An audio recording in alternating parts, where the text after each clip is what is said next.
now I'd like to bring back Jim Mannion, who took part in our previous interview. Jim is an author, and you'd call yourself a New Age humorist. Yes, I would. And a Star Trek historian. You've kind of described yourself as being opened up by the mythology of Star Trek.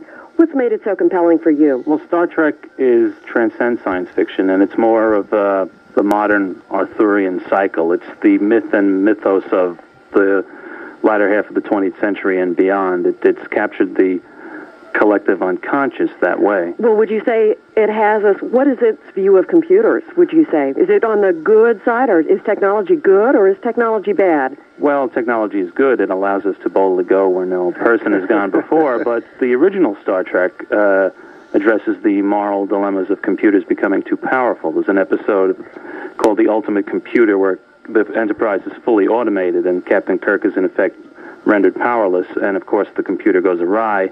Captain Kirk has to talk the computer into committing suicide, and the lesson is humanity must prevail and not be controlled by machines.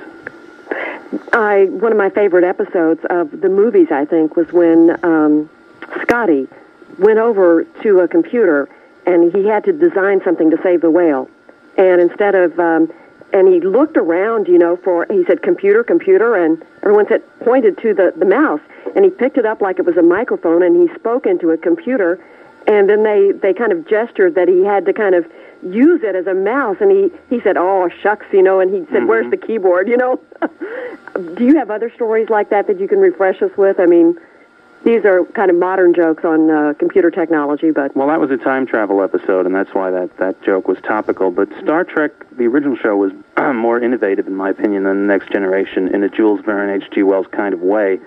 They had, Captain Kirk had a desktop computer with a monitor on his desk, and he inserted a disc. They had CD-ROMs, which they didn't have in the 1960s, and things that have come to pass, voice-actuated computers, and some sexist stuff that The Next Generation wouldn't allow. The computer had a female voice and sometimes was very seductive.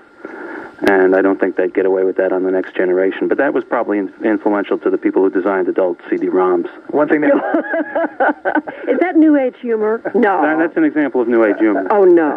One of the things that Rick mentioned earlier was the communicator. And you had nodded your head when we were listening to that about how the communicator was one of those vices which have translated today into flip phones. Yes, now I see yuppies up and down 7th Avenue with their communicators. Do you ever think of writing science fiction yourself? Well, I've written several books of nonfiction, and I also write fiction, but not science fiction. But as I say, Star Trek is beyond science fiction. It's mythic. It's epic. And it taps into our... Well, why are computer geeks into epics? Well... What's the deal there? Why is that connection so strong? Well, you posed that question at the beginning, why so many Star Trek fans are also into computers. I think the the bottom line is that we're all a bunch of aging nerds. Well, is there something about computers and obsessiveness? Obsessive compulsion, people who spend their time surfing the web, chat rooms on America Online, and then alternately doing that and watching Star Trek. Well, where do you see things going from here? We're in 1998, about to hit the new millennium. Do you see any of the Star Trek visions coming real going forward? Well, I would love to see the holodeck. I think I would become a holodeck addict and have to found a 12-step group for holodeck addicted people. I could see how you would never want to leave the holodeck. So you would just go and plug in and take yourself to a different time? Absolutely. And I guess the therapeutic value of that would be enormous.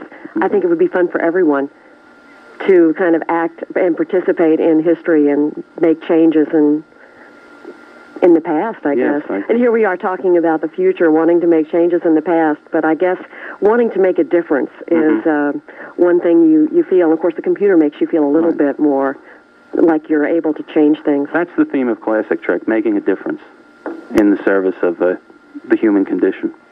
Well, I'd like to thank you, Jim, for joining us this evening and pleasure. For being with us here on DC Planet. And definitely, we're going to be looking for the holodeck going forward, because I would be a holodeck fanatic myself. And if people want to find your books, you'll be listed on blue88.com. Okay, that's right. And